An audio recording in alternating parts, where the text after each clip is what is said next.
Hey, what's up? lightboltjoe here. Today we are going to discuss the brand new 2022 horror film Scream.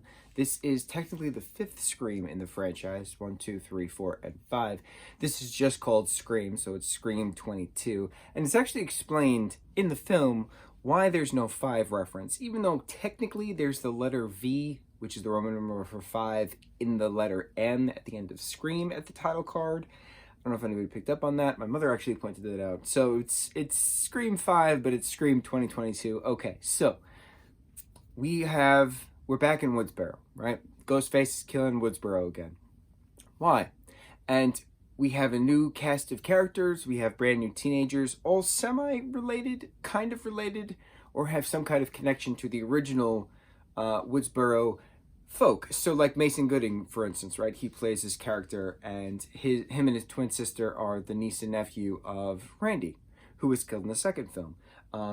His sister Martha is back in this film, which is just so cool. And there's a whole thing about Randy in this, which is really, really cool in a memoriam sense.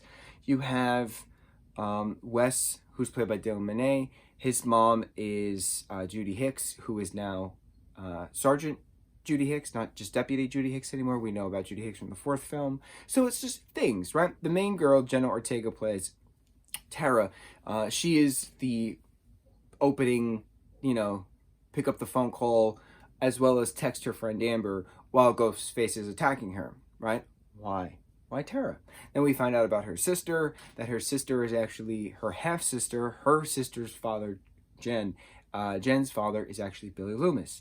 Who did Billy Loomis sleep with? Well, it was their mother before, or during the course of his relationship with Sydney back in 96, excuse me. Stu is brought up multiple times.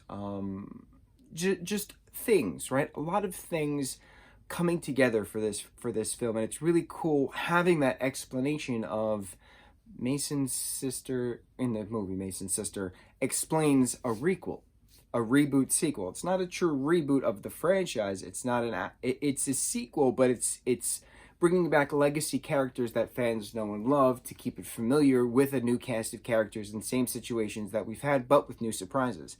Really cool how it was explained. It was reference for Jurassic Park. It was reference for Ghostbusters. Like a lot of this requel stuff we've seen a lot in mainstream media, specifically within franchises. So it was nice having that actual explanation. So it's a matter of following requel rules. How do you follow a requel rule when we come to a 5th installment of something?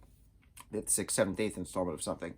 And we go through the rules, and it was just so cool being back in Woodsboro, winding up back at Stu's house, exactly as the legacy rules, as the requel rules dictate. It was just very quick and very surprising that the two killers, I'm going to keep it spoiler free, the two killers at the end were revealed to be just fans, that they hold the originals near and dear, and how dare anyone try to reboot them.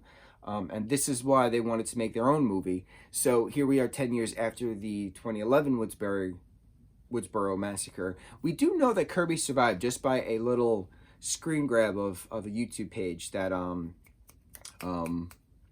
what's his face? Jack Quaid? Whatever his character... Richie was watching a YouTube video on the Stab films, and you see a little screen grab of her, like talking about survival and stuff like that. So we know that she survived. But when do we get to see her again? So on to the 6th movie, whenever that does come out. I think it comes out next year. I think they're starting to film it soon. But this was really good. This was really cool in a genre breaking as well. Like you have your typical horror shower scene, right? But instead of this naked female taking a shower, you have Dylan Monet taking a shower. Very cool twist on it. You had the sister of the twin sister of Mason's character, whose name I can't remember.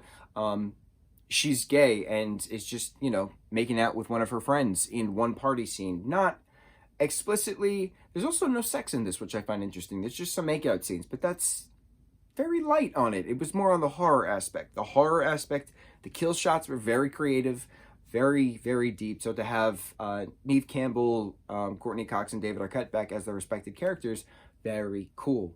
What else was neat? I liked that Jenna Ortega wasn't just the victim, the opening scene victim. She actually survived to the end. That was pretty cool.